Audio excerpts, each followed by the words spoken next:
ভারতের সাথে বাংলাদেশের সকল আন্তর্জাতিক নদীর ন্যায্য হিসাব দাবি, গজলডোবা বাঁধ খুলে রংপুর বিভাগে আকস্মিক বন্যা সৃষ্টির প্রতিবাদ ও তিস্তা মহাপরিকল্পনা বাস্তবায়নের দাবিতে মানববন্ধন করেছেন তিস্তাপাড়ের বাসিন্দারা। আমরা এই তিস্তা নদীকে নিয়ে আর কোনো রকমের স্টেটমেন্ট দেখতে চাই না, কোনো রকমের বক্তব্য দেখতে চাই না, কোনো রকমের রাজনীতি দেখতে চাই না।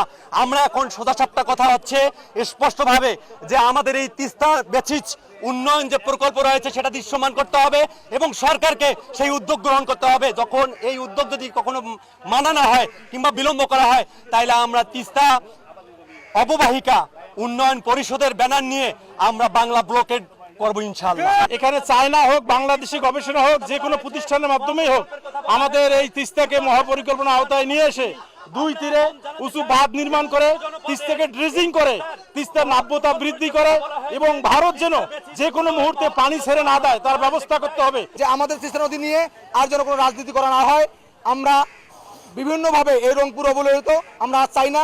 আমরা বাস্তবায়ন চাই, এই তিস্তা পরিকল্পনা বাস্তবায়ন চাই এবং এই তিস্তা বাস্তবায়ন পরিকল্পনা যদি বাস্তবায়ন না হয় আমরা এর চেয়ে বৃহত্তম আন্দোলনে যাব এবং বাংলাদেশের মানুষ, রংপুরের মানুষ জানে কিভাবে আন্দোলন করে দাবি আদায় করতে হয়।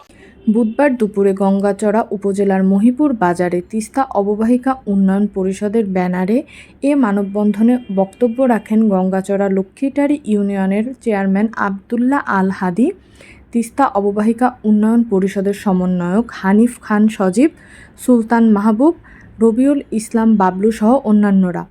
আমরা ঐক্যবদ্ধ হয়ে এই মানববন্ধন আমার উত্তর অঞ্চলের মানুষকে রক্ষা করার জন্য, উত্তর অঞ্চলের মানুষের একটাই দাবি, সেটা হলো তিস্তা মহাপরিকল্পনা বাস্তবায়ন। এই বাস্তবায়নের বিকল্প নাই আমাদের।